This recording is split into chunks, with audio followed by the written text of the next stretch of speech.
Well, since I'm on a roll here, and since I'm looking at something that I should have uh, posted or shared from long ago, which I guess I did share a few times to some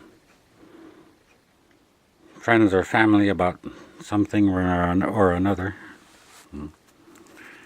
This was from a picture that I took somewhere of something, some little metal, steel, iron, or tin, or aluminum, something that would hang up on a wall, something that is easily purchased off the internet and or at any little country store or what have you, and so I took a picture of it, and being the lifelong artist that I am, I get to sit and look, and then with a pencil kind of lightly trace in whatever I'm wanting to draw. And most artists begin by drawing cylinders and circles and squares and triangles, and all of these things are basic shapes to me are sacred objects, are the start of what I would call, or what other people call, sacred, well, I don't want to say sacred geometry, but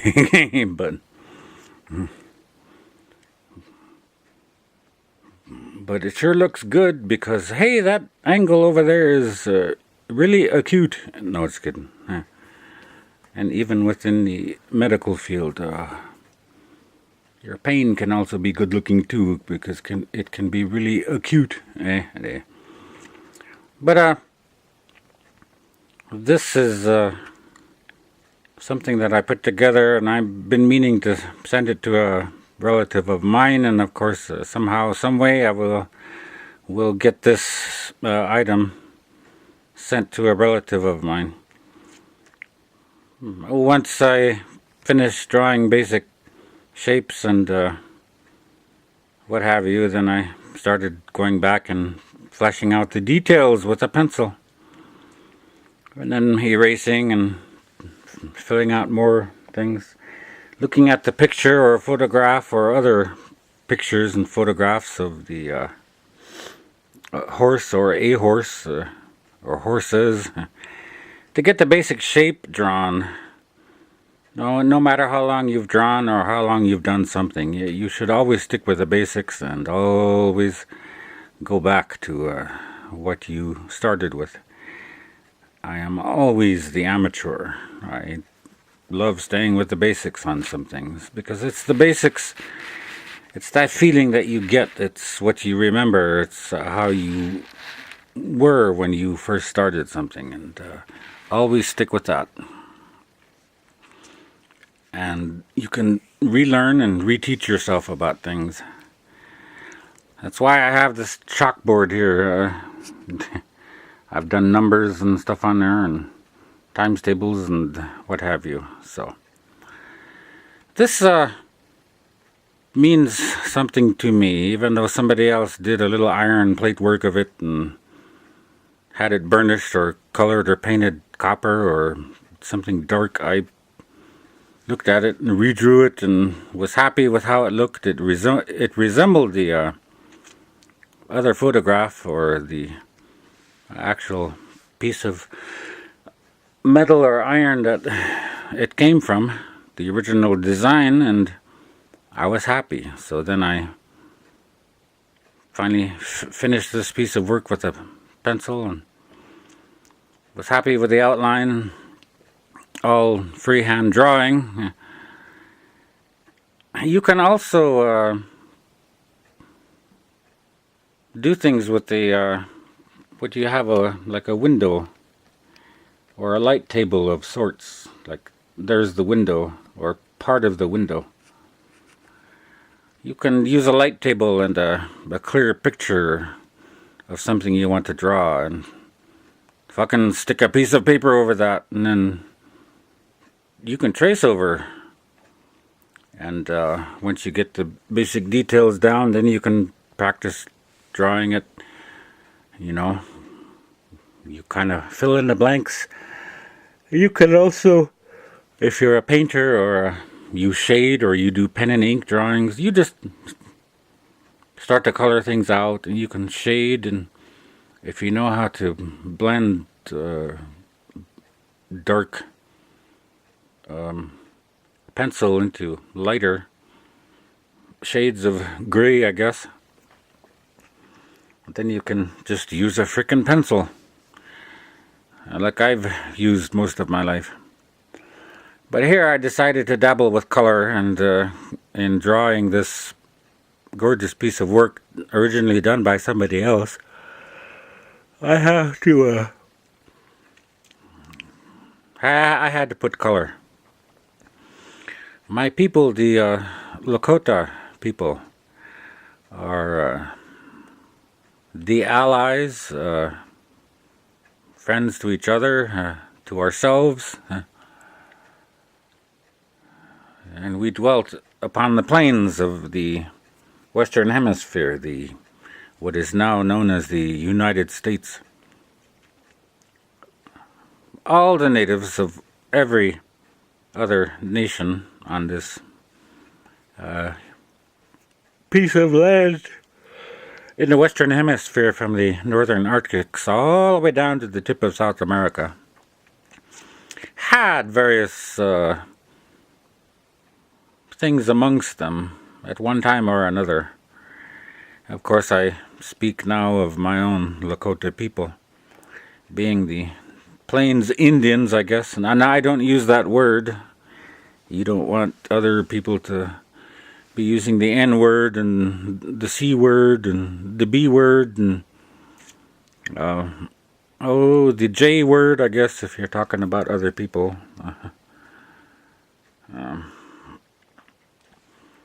From another part of the world, or the S word for any of the Spanish people, and anyway, so on and so forth. So I don't use the word Indian. And besides, Christopher Columbus, when he set sail in 1492 or 1491 or so, but when he made it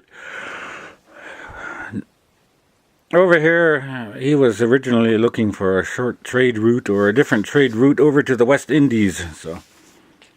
And he had in mind, Indians or Indies. So, fucking when he went west and discovered, quote unquote, the Americas, as everyone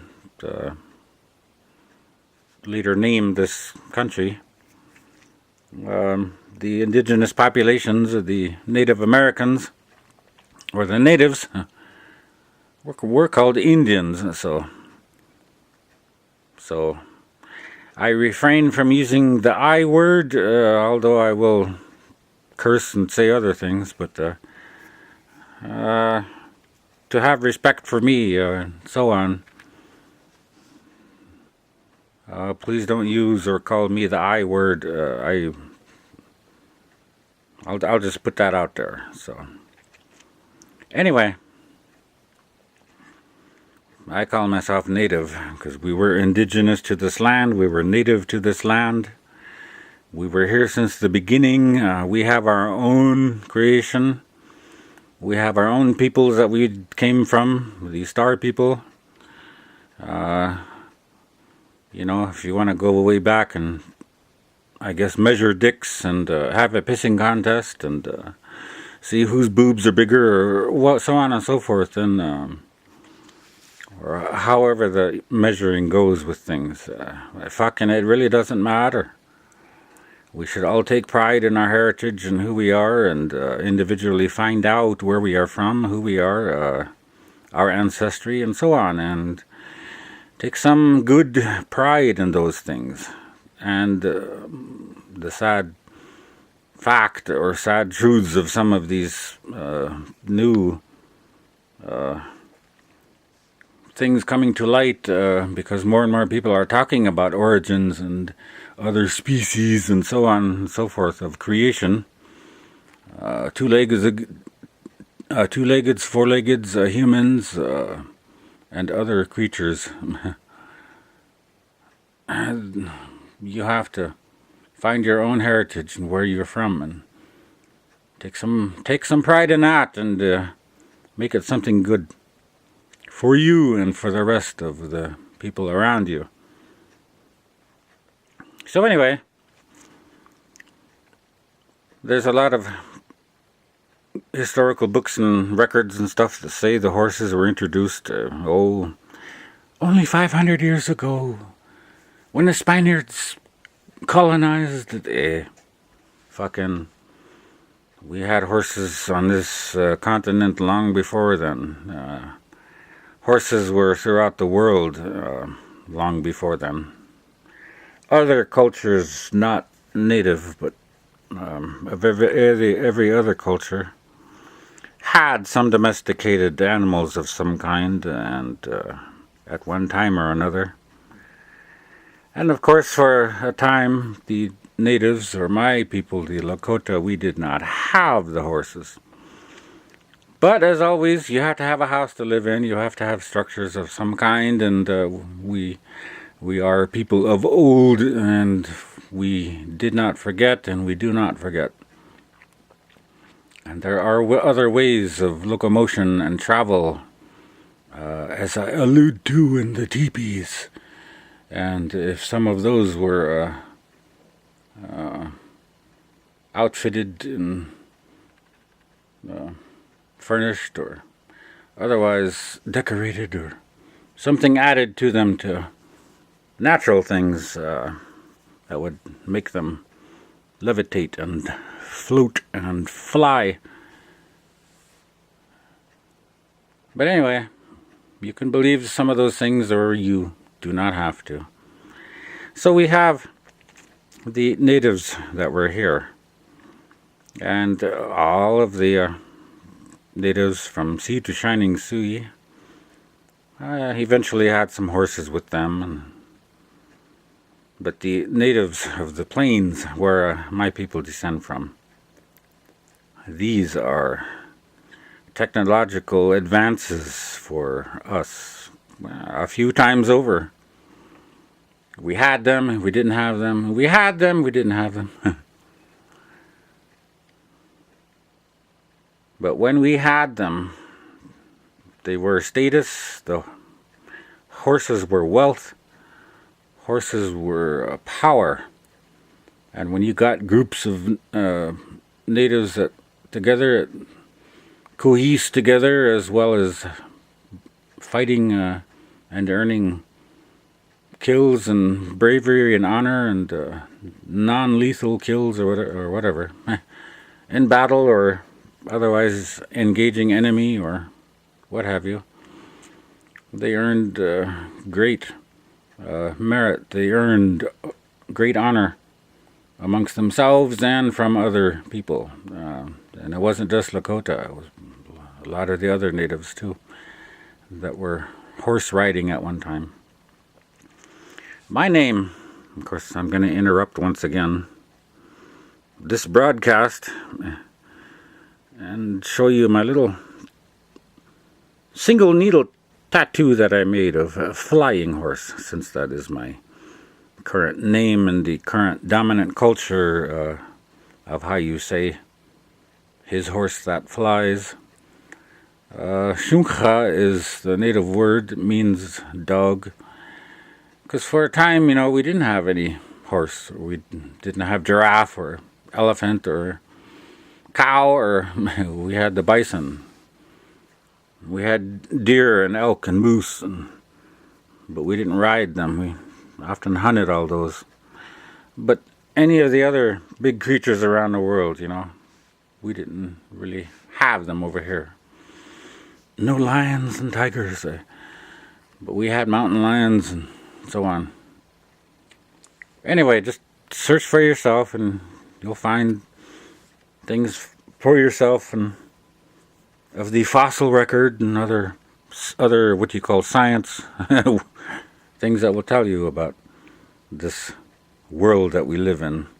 And then take everything with a big grain of salt, and then embrace whatever knowledge you learned for a while, and then fucking throw it away and go to Creator with an open mind and an open heart, and you'll have your own epiphanies, your own dreams and visitations, and you'll have your own answers given to you about whatever the hell you want.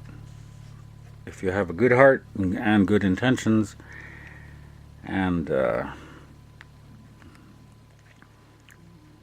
if you do as I did, then you will have your own answers. And I did for myself, for my own native curiosity, and for my own.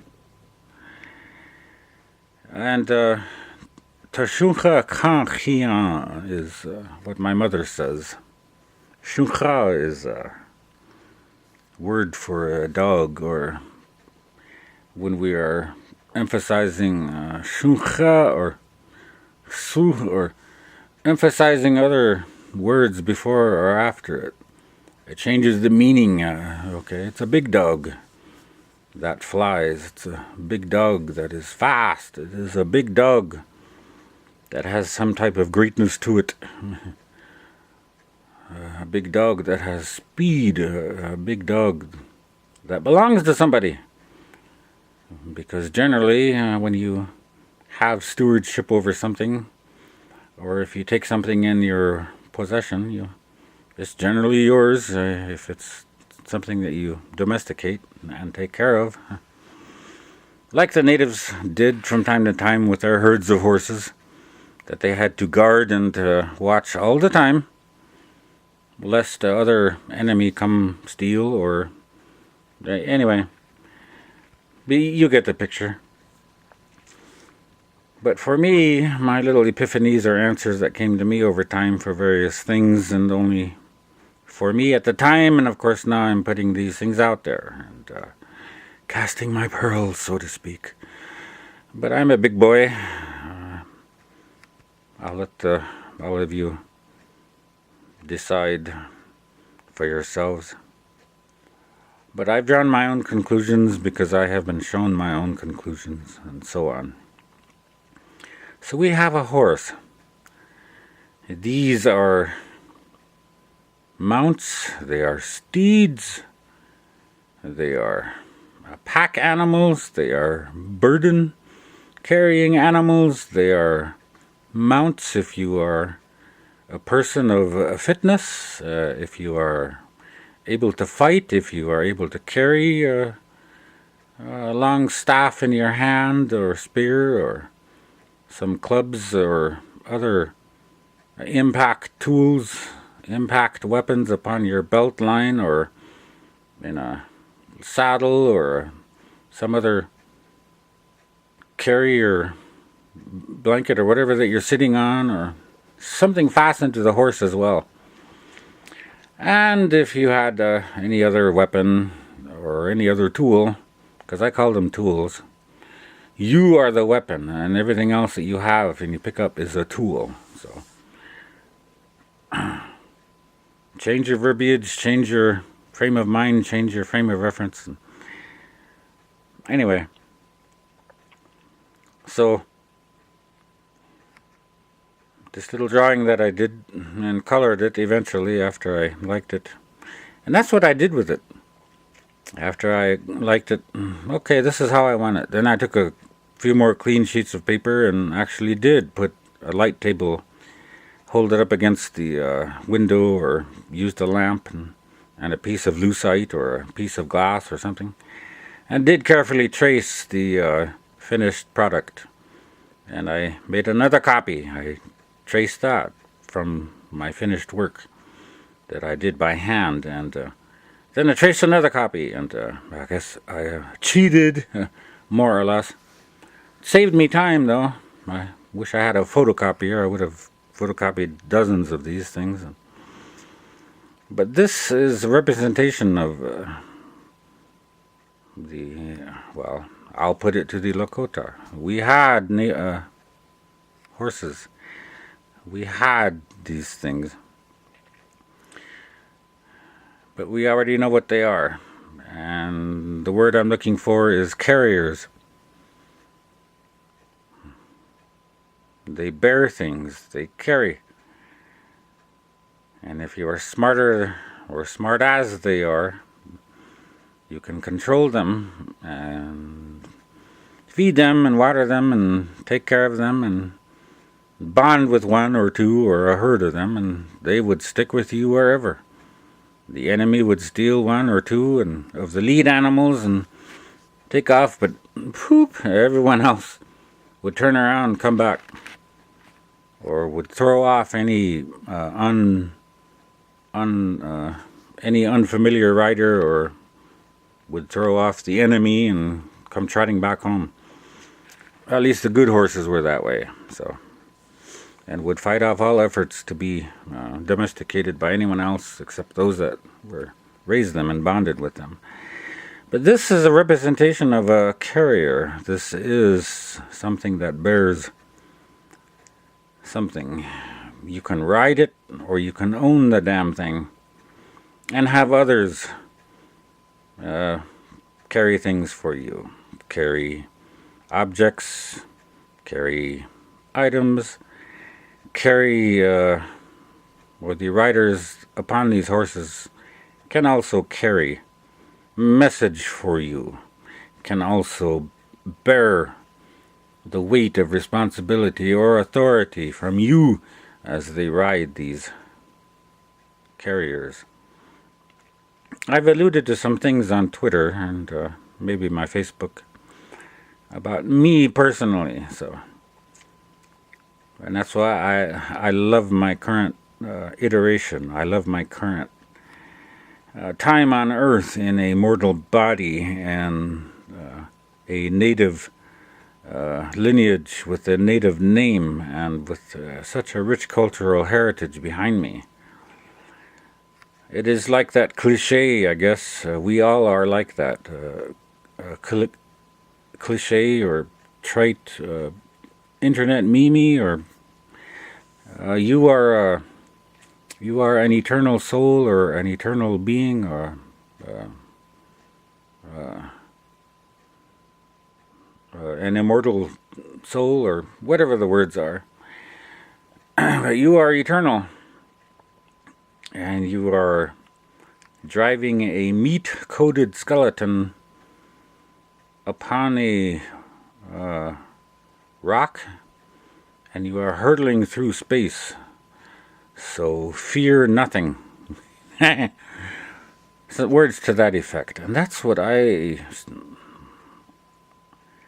remember, and that's what I like. And of course, to have that little phrase going through your mind when you're looking at one of these horses or riding them, or thinking about the majestic things that they are and represented to you, whether you're not native or are, or whether you are me or not. Because this picture that I liked and drew, and what it means to me is that I myself am a carrier too. I have a mission or two on Earth, or three. We all have something to do. We just have to find out what it is that we had to do in life. Hopefully for good. We have to learn some things about ourselves from this life, and we carry on. We continue. And die, and of course become carry-on for the birds.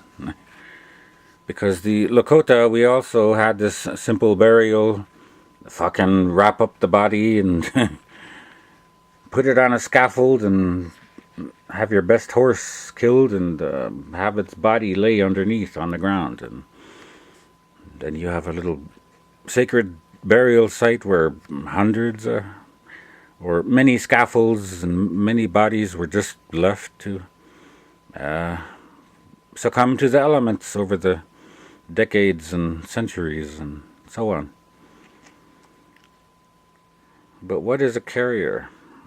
A carrier is something or somebody that is tasked with a purpose, tasked or given or somehow mandated to collect things from other people, to collect things from the world around, to collect things, to save things, generally, first and foremost for them, or for the lineage that they represent, or for the people that they are, because just like the Bible says, there are 12 tribes, and each tribe had its own purpose and task to do, and had its own responsibilities, and so on and so forth. So if scriptures and words like that can stand the test of time and have meaning to a lot of people, then fucking these old legends and things, of some of which I'm talking about, also have merit and weight and truth to them as well, either historically or even now locally. And I have not been on a horse for, I want to say, 15 years now. Last time I rode a horse was somewhere in the mid-90s, so... But I have not forgotten. It's just like riding a bike. But I wrote about some of these things on my own Twitter timeline, or a couple of Facebook public posts, where I said, along the lines of what some other people have said about sacred sites. You have the monuments of old made of stone, and sometimes those sacred sites that are built on the meridians, or built upon the ley lines, or built upon a confluence of great energies that cross each other. Well, gosh darn it, some of those sites become sacred sites and are visited by tourists and visitors and other travelers throughout the ages.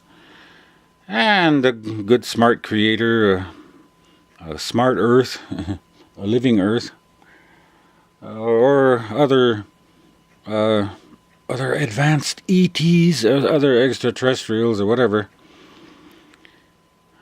that created such monuments or knew about these things from times before them, knew that such things, place markings and monuments and sacred sites, would be also DNA collection centers. And from time to time you have other entities or other cultures or people or even drones and so on and so forth go visit any sacred site or any place where the energies flow and take back or collect what is left by other people. That can be a collection site. It is data collection, because if you look at things in an advanced sort of way, it is like the space age. Things are now information. The world around us right now, and the solid in the material world, is information. That little tool belt, my little war belt with all my blades and a firearm, one of several that I have, but I do keep one as a red herring, or I keep one that, for the public, and they see it and whatnot.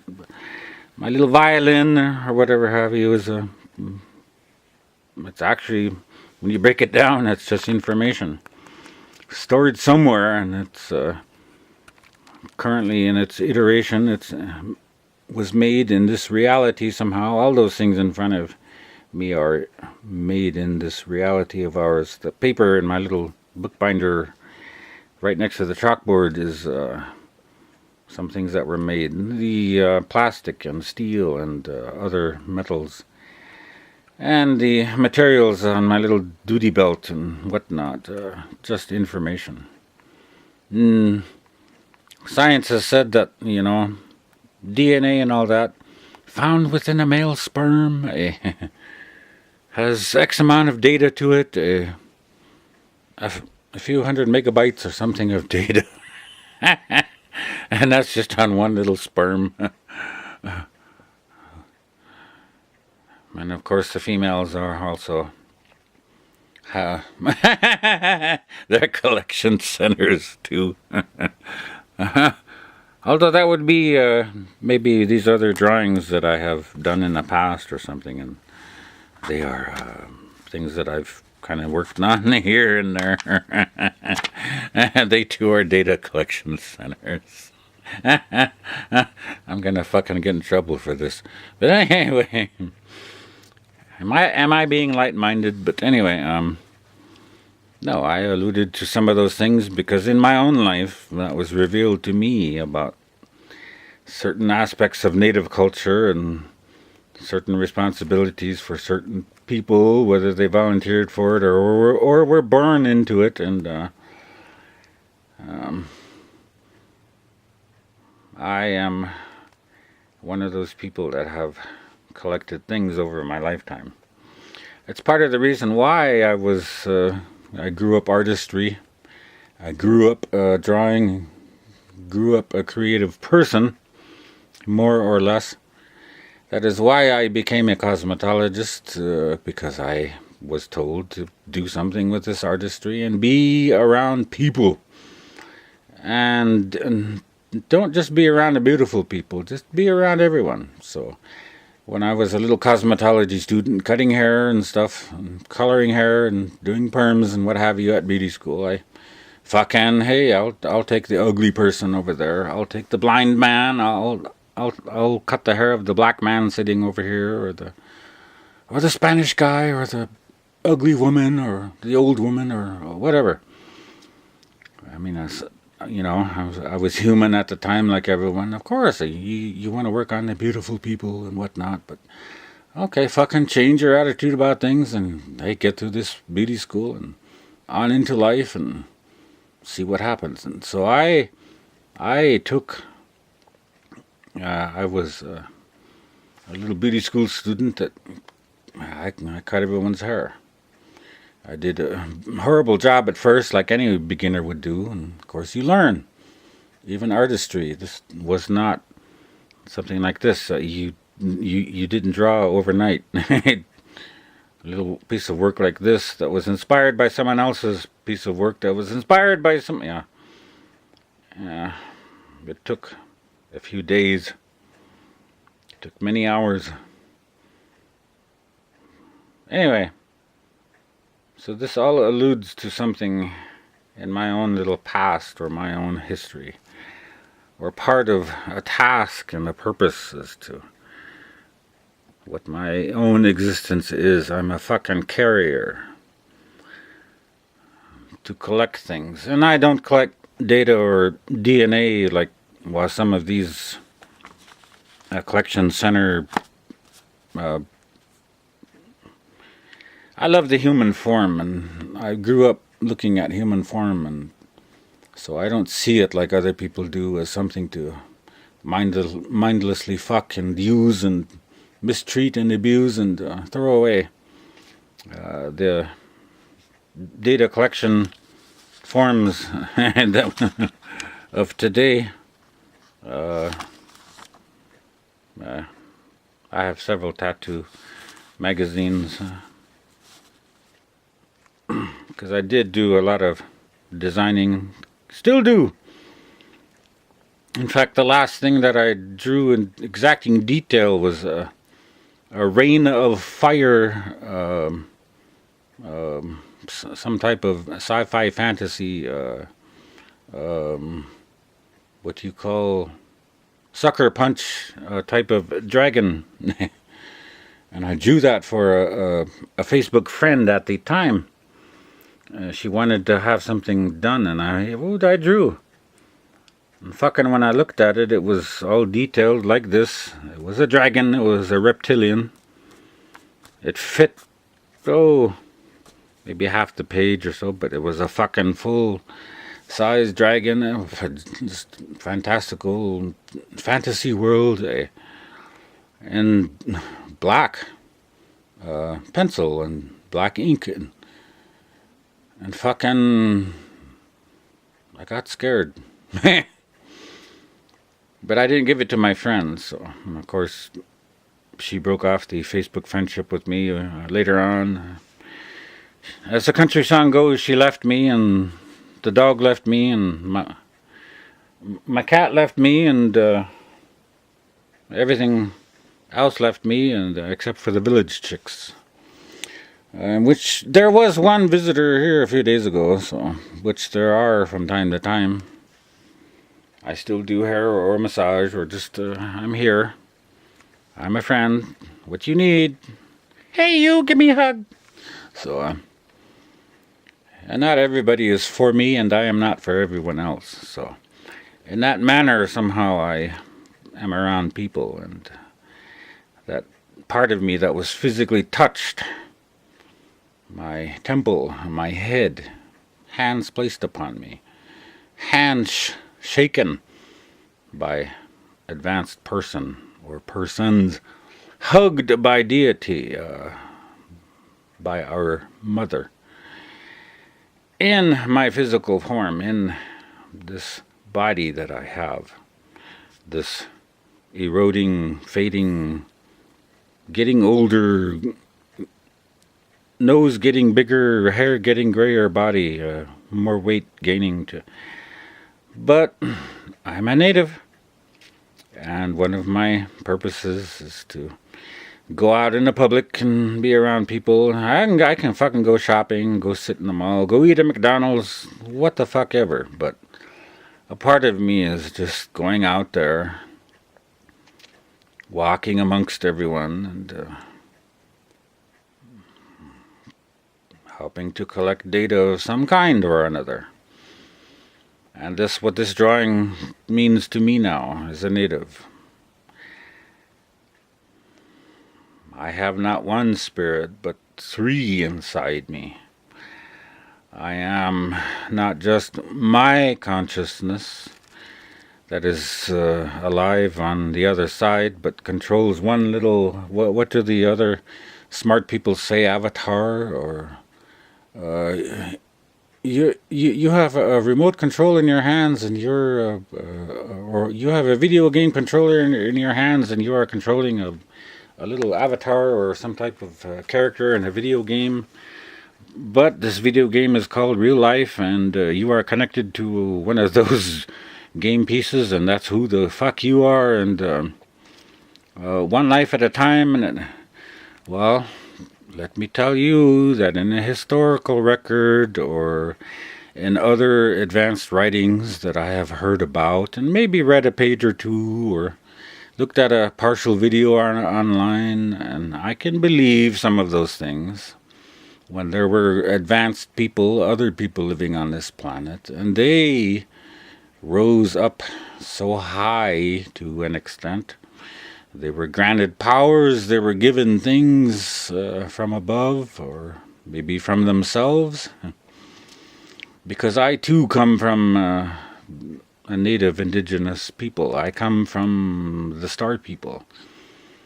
And what happened way up there, way out there, is also what we see in our faces today when you look at a teepee, or when you look at the current natives and how they would still be living in their teepees. They would be self-sustaining, taking from the land, living in harmony, not really doing bad things to other people, and being peaceful somewhat for the most part. But when you look inside their teepees and other structures, they really literally had nothing. Just a few change of clothes, bedrolls, food for the moment, tools and a weapon or so if they needed, and what the fuck else did they have? Well, they had knowledge. They had advanced knowledge, knowledge that still sticks with us, with me from throughout the ages, from my ancestors. We humans are as varied as the sands of the sea, and all the other grains of sand and grains of dirt throughout this global earth that are around this earth, and yet we are all human. We have bodies of flesh and bone and blood, and this current humanity, in whatever part of the timeline that we live in, and whatever race that we were born into, whatever creed, color, or nation, or tongue that we are, for good or bad, for rich or poor, whether you're a king or a pauper, or whether you are a leader or a follower, or anything in between, male or female, or anything in between.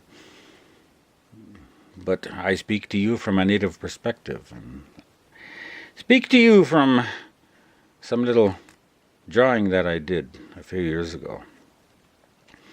These things were also in my own culture, not only from fables and legends that we heard from others, fucking, I descend from great people, and I descend from high functioning,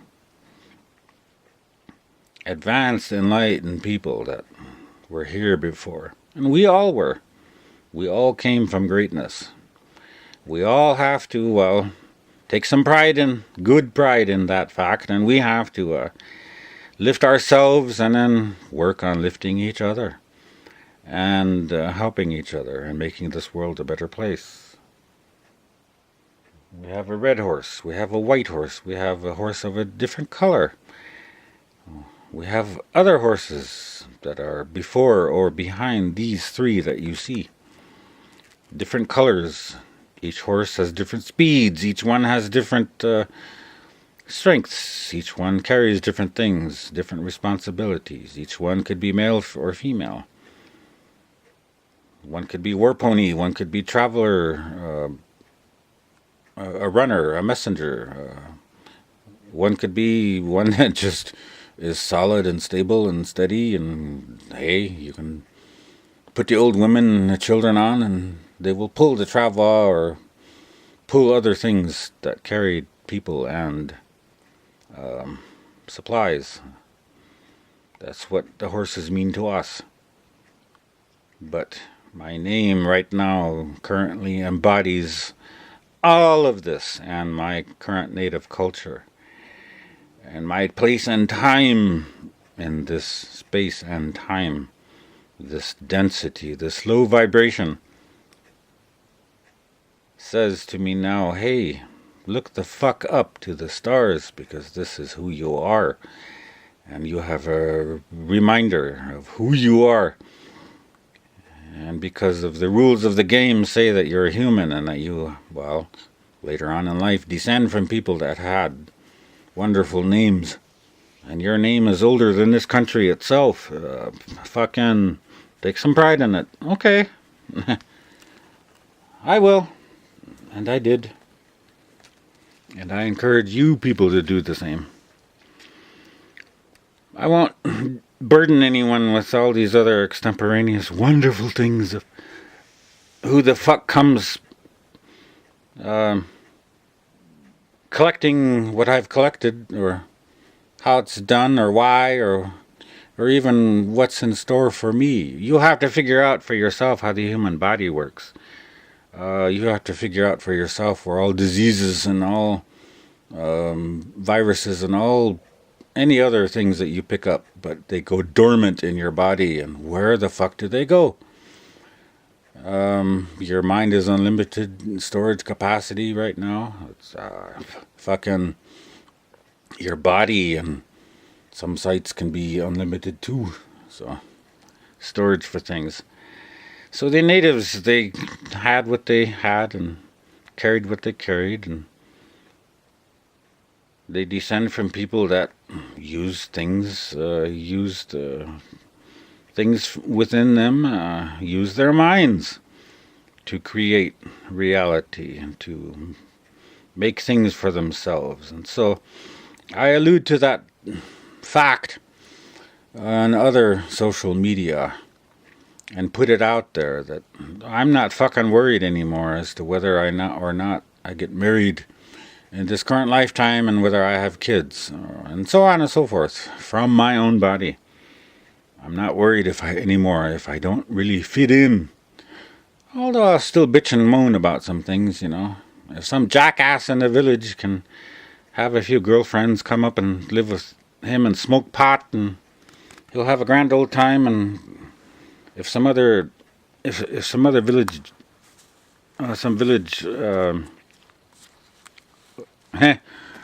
if some other jackasses can have some women living with them and having kids from them, and they haven't found themselves or discovered themselves, and they're not contributing to society, well, why the fuck are they getting blessed left, right, and center?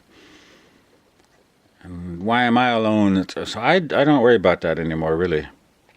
But I'm human, so you'll find me bitching and complaining now and then, but I have a role to play myself, so I'll fucking play it, because I am. I'm doing it right now, playing my role and sharing something with you. I've looked through and been patient with hundreds of other videos and looked at other people for quite some time, and others for just a few days or so, and then I move on. So please do me the respect and honors of the same, and find something useful and keep it, and discard anything else that is of no use to you. Because that is what I've done with the white culture, the dominant culture. I took what was useful and said yes sir, no sir during the appropriate times, and bowed my head and said yes, and pantomimed slitting my throat and disemboweling myself and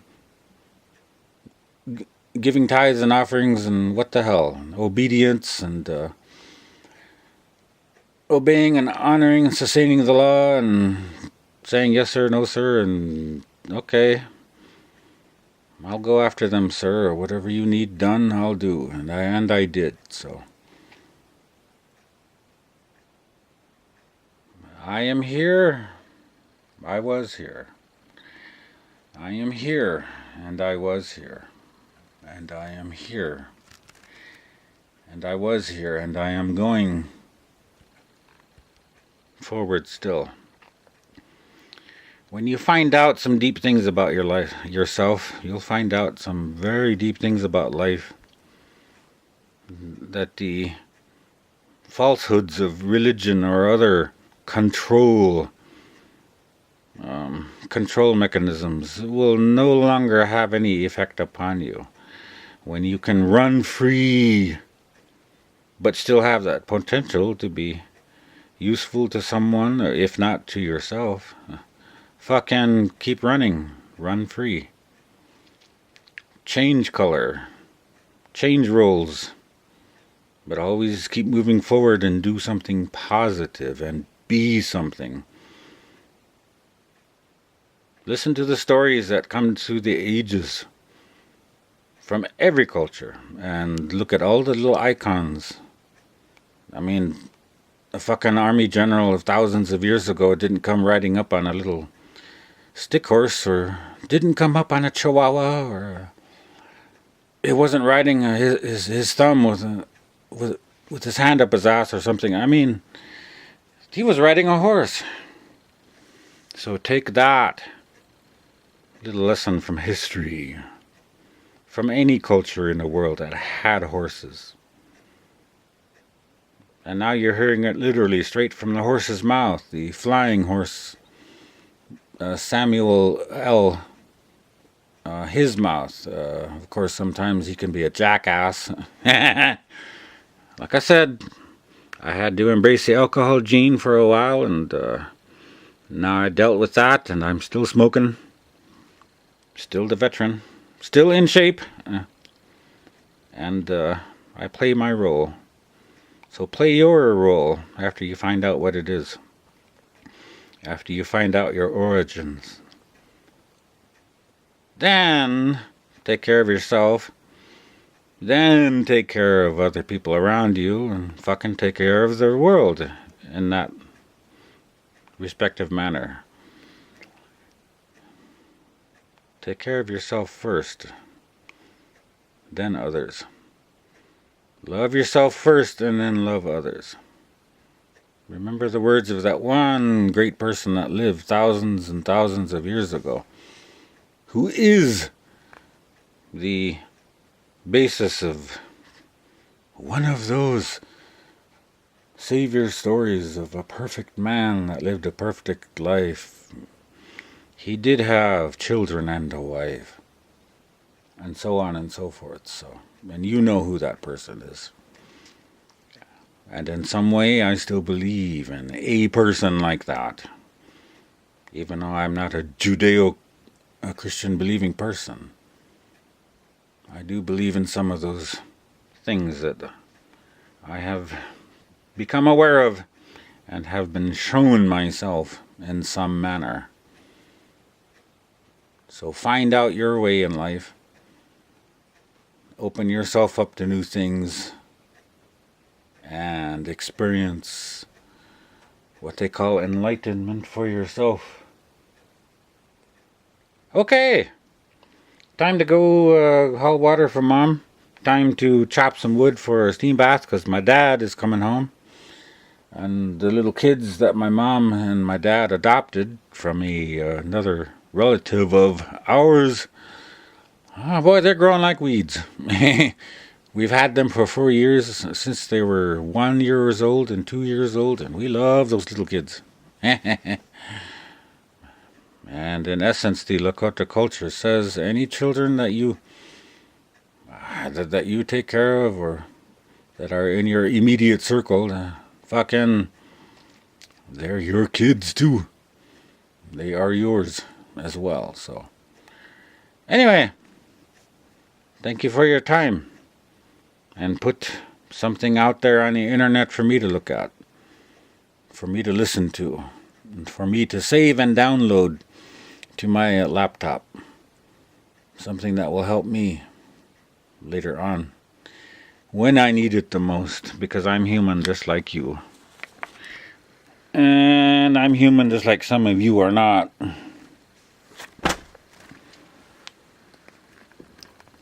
And I think you know who you are and what I mean by that. Because we natives are aware, painfully aware of this world.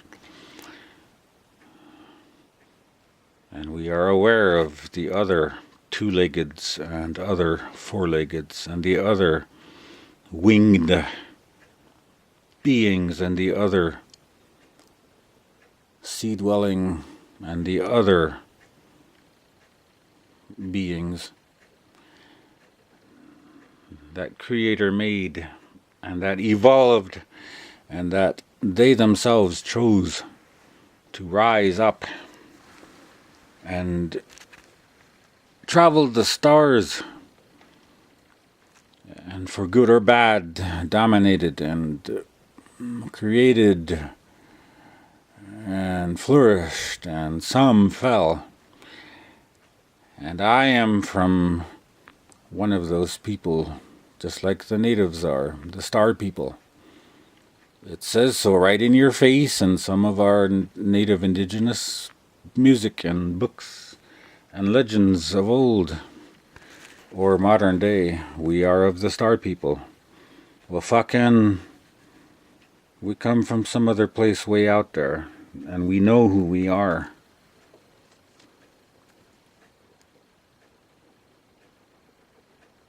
So find out who you are.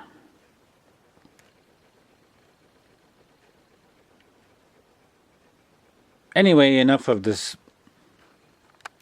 temporary, this density, this low vibration stuff that you see in front of you. It in its own way allows you to be a carrier. It in its own way allows you to carry the weight of responsibility and form and function and